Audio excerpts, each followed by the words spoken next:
When we were young, we were told home food is healthy food. Then sometime around the 90s came a breakfast revolution. Corn flakes made their way to our tables. This was the new healthy.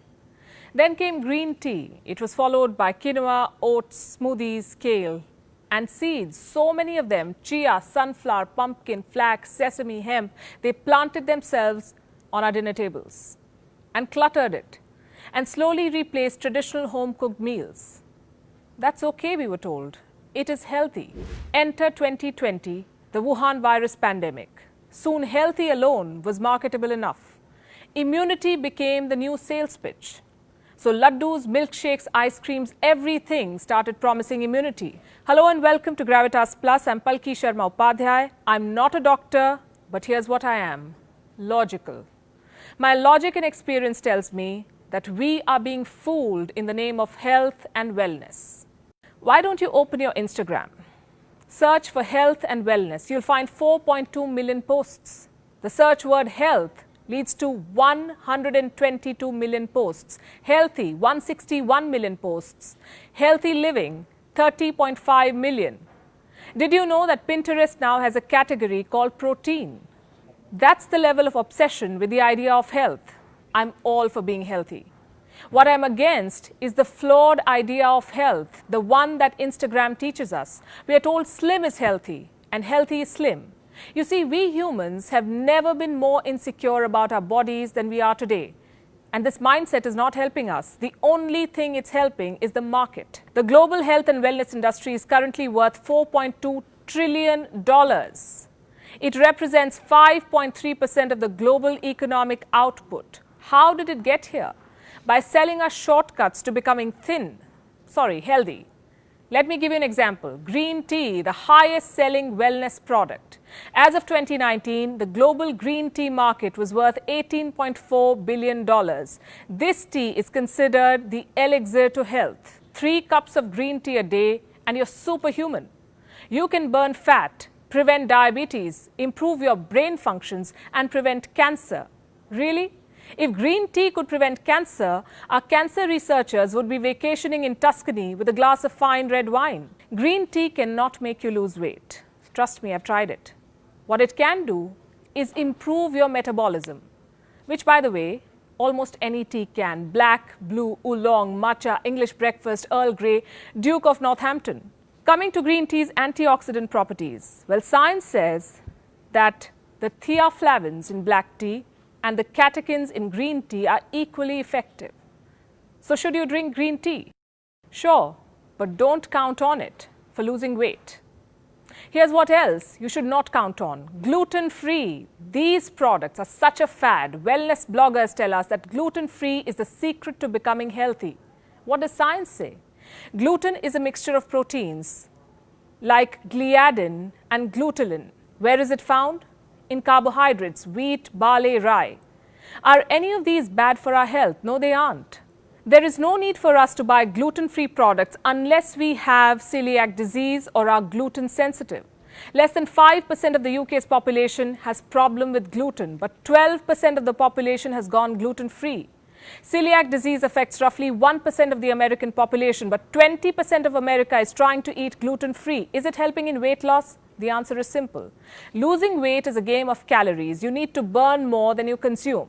You need to reach a calorie deficit, which you can by eating junk, fried food, McDonald's, pizzas, cookies, Peking duck. As for health, gluten-free is not helping us. It is taking away the much-needed carbs. Who is it helping? An average gluten-free product is 242% more expensive than their variant that contains gluten. In 3 years, the global gluten-free market is expected to touch $6.47 billion. By 2027, it is projected to cross $43.65 billion. Here's what else is fooling us. These cartons.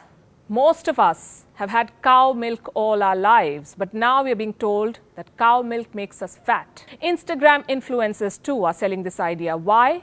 So that these alternatives find a place in your fridge. The global almond milk market is expected to reach $13.3 billion by 2025. Soy milk market, $23.2 billion. Apparently, they're healthier than cow milk. Is there science behind it? Composition-wise, there is no proof that soy or almond milk is healthier than cow milk. When it comes to nutrition density and protein content, cow milk wins the race. Clearly, this is the healthier option. There is no need to pick up that soy or almond milk carton unless you are vegan or lactose intolerant. Here's another product, protein powder. These tubs are as heavy as dumbbell and they cost as much as gold. YouTubers say, go for it. It's worth the investment. Well, they are being paid to say so. But why are we drinking these?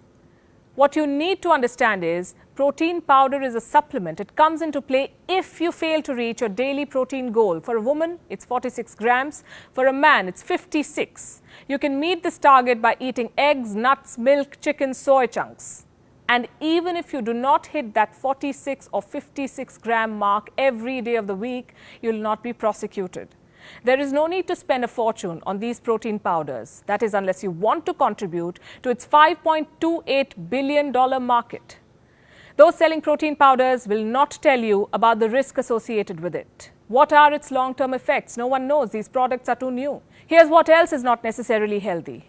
Brown alternatives, rice, bread, sugar. Of late, we tend to prefer them to the white variants. That did sound racist. It was totally unintended. Nutrition-wise, the difference between brown rice and white rice is negligible. MRP-wise, the difference is hefty. You know what else is not your health BFF? Healthy snack, low-cal, fat-free, baked not fried, air-fried, cholesterol-free. None of these claims matter. Ingredients do. Many low-fat snacks have added sugar. They hide controversial ingredients under technical names. I'll give you examples. In Europe, it will be hard to find MSG on ingredient list. It will be masked under E621. Carrageenan will be called E407. If you read these ingredients carefully, you will also find that many ready-made yogurts have as much sugar as a candy bar.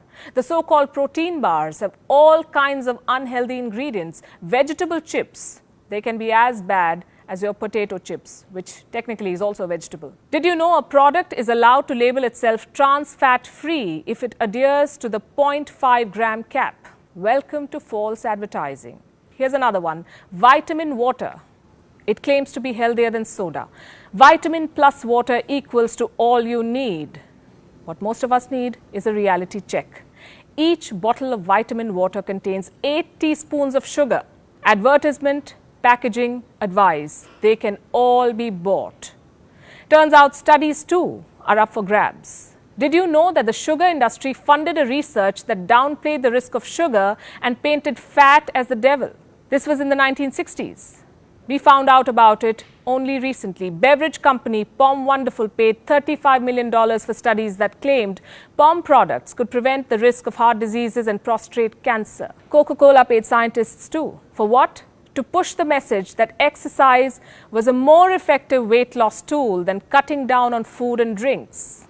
So the next time a product claims it is healthy and backs its claims with studies, take it with a pinch of salt. When wellness bloggers, lifestyle influencers or fitness YouTubers tell you to buy a certain magic tea or go gluten-free or blend your spinach raw into the smoothie, remember, they make anything between $200 to $650 per post for endorsing a product. What do you get by buying them? Except maybe develop orthorexia. That's the term for obsession with eating healthy food. You see, social media and its target marketing is a danger to public health. A lot of us have fallen for it. Many of us have recovered. Years of healthy food obsession and spending a fortune later, here's what I have concluded. Home food is health food. Home food is the only tried and tested superfood. If you want to lose weight, aim for a calorie deficit. If you want to be healthy, eat a balanced diet. Remember, food is not your enemy. Self-doubt and false advertising are.